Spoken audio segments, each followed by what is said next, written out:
avons déjà prouvé que tous, juifs et grecs, sont sous l'empire du péché. Selon qu'il est écrit, il n'y a point de juste, pas même un seul, nul n'est intelligent, nul ne cherche Dieu, tous sont égarés, tous sont pervertis, il n'en est aucun qui fasse le bien, pas même un seul. Leur gosier est un sépulcre ouvert, ils se servent de leur langue pour tromper, ils ont sous leurs lèvres un venin d'aspic, leur bouche est pleine de malédiction et d'amertume, ils ont les pieds légers pour répandre le sang, la destruction et le malheur sont sur leur route, ils ne connaissent pas le chemin de la paix, la crainte de Dieu n'est pas devant leurs yeux. Or nous savons que tout ce que dit la loi, elle le dit à ceux qui sont sous la loi, afin que toute bouche soit fermée et que tout le monde soit reconnu coupable devant Dieu. Car personne ne sera justifié devant lui par les œuvres de la loi, puisque c'est par la loi que vient la connaissance du péché.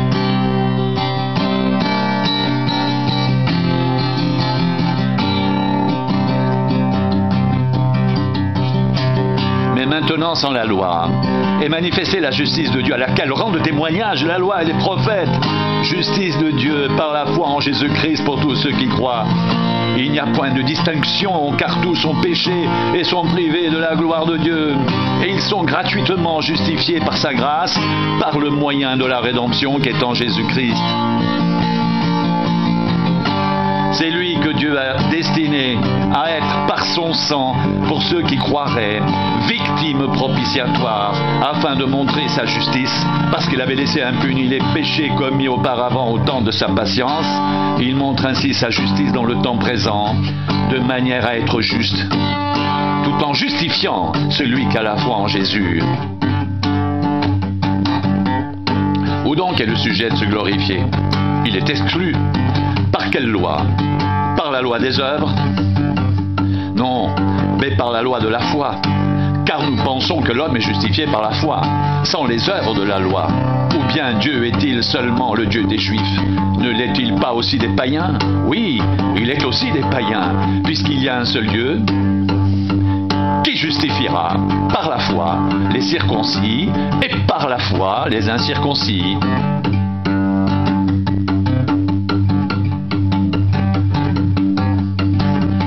Anéantissons-nous donc la loi par la foi? Loin de là! Au contraire, nous confirmons la loi. Que dirons-nous donc? Qu'Abraham, notre père, a obtenu selon la chair. Si Abraham a été justifié par les œuvres, il a sujet de se glorifier, mais non devant Dieu. Car que dit l'Écriture? Abraham crut à Dieu, et cela lui fut imputé à justice. Or, à celui qui fait une œuvre, le salaire est imputé non comme une grâce, mais comme une chose due. Et à celui qui croit en celui qui justifie l'impie, sa foi lui est imputée à justice.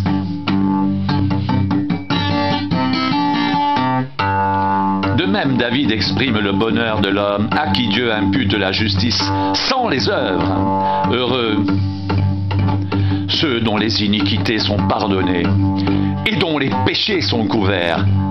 Heureux l'homme à qui le Seigneur n'impute pas son péché. Ce bonheur n'est-il que pour les circoncis? Ou est-il également pour les incirconcis? Car nous disons que la foi fut imputée à justice à Abraham. Comment donc lui fut-elle imputée? Était-ce après ou avant sa circoncision? Il n'était pas encore circoncis. Il était incirconcis. Et il reçut le signe de la circoncision comme sceau de la justice qu'il avait obtenu par la foi quand il était incirconcis, afin d'être le père de tous les incirconcis qui croient, pour que la justice leur fût aussi imputée, et le père des circoncis, qui ne sont pas seulement circoncis, mais encore qui marchent sur les traces de la foi de notre père Abraham quand il était incirconcis. En effet, ce n'est pas par la loi que l'héritage du monde a été promis à Abraham ou à sa postérité. justice de la foi. Car si les héritiers le sont par la loi, la foi est vaine et la promesse est anéantie, parce que la loi produit la colère, et que là où il n'y a point de loi, il n'y a point non plus de transgression.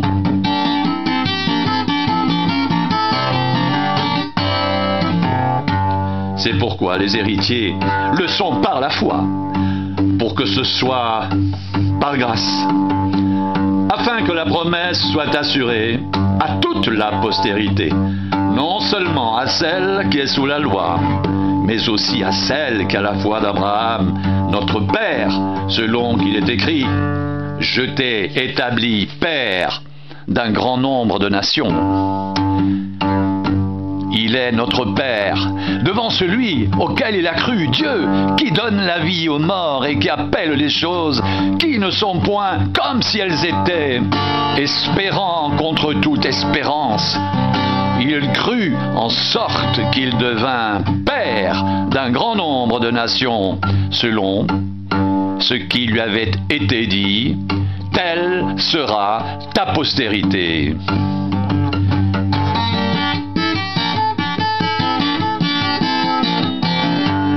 Et sans faiblir dans la foi, il ne considéra pas que son corps était déjà usé, puisqu'il avait près de 100 ans, et que Sarah n'était plus en état d'avoir des enfants.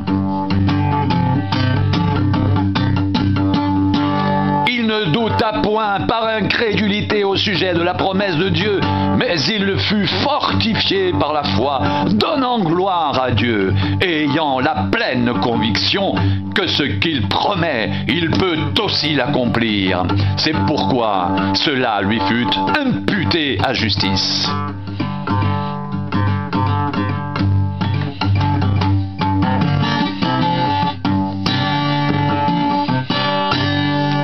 Mais ce n'est pas à cause de lui seul qu'il est écrit que cela lui fut imputé.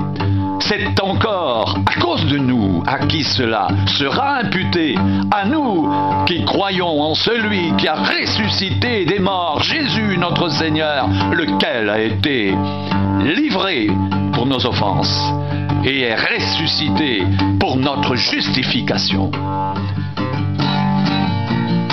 Étant donc justifiés par la foi, nous avons la paix avec Dieu par notre Seigneur Jésus-Christ, à qui nous devons d'avoir eu par la foi accès à cette grâce dans laquelle nous demeurons fermes et nous nous glorifions dans l'espérance de la gloire de Dieu. Bien plus, nous nous glorifions même des afflictions, sachant que l'affliction produit la persévérance, la victoire dans l'épreuve, et cette victoire, l'espérance. Or, l'espérance ne trompe point, parce que l'amour de Dieu est répandu dans nos cœurs par le Saint-Esprit qui nous a été donné. Car lorsque nous étions encore sans force, Christ, au temps marqué, est mort pour les impies. À peine mourrait-on pour un juste. Quelqu'un peut-être mourrait pour un homme de bien. Mais Dieu prouve son amour envers nous, en ce que lorsque nous étions encore des pécheurs, Christ est mort pour nous. À plus forte raison donc, maintenant que nous sommes justifiés par son sang, serons-nous sauvés par lui de la colère. Car si lorsque nous étions ennemis, nous avons été réconciliés avec Dieu par la mort de son Fils, à plus forte raison, étant réconciliés, serons-nous sauvés par sa vie. Et non seulement cela, mais encore nous nous glorifions en Dieu, par notre Seigneur Jésus-Christ, par qui maintenant nous avons obtenu la réconciliation.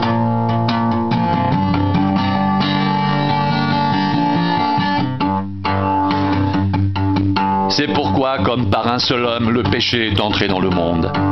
Et par le péché, la mort, et qu'ainsi la mort s'est étendue à tous les hommes.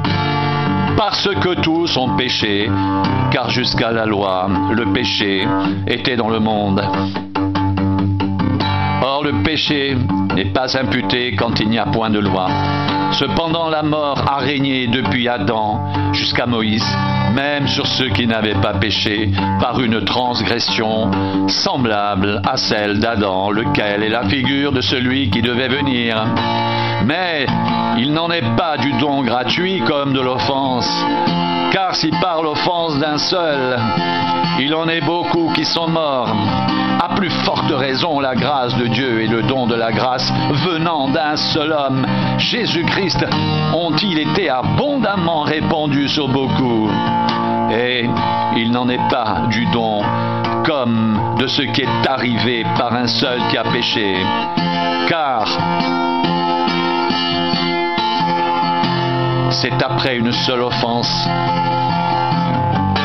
que le jugement est devenu condamnation, tandis que le don gratuit devient justification après plusieurs offenses.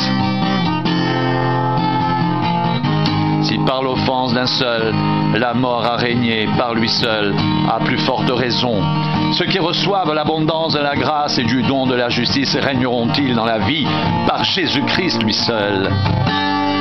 Ainsi donc, comme par une seule offense la condamnation a atteint tous les hommes, de même par un seul acte de justice la justification qui donne la vie s'étend à tous les hommes, car comme par la désobéissance d'un seul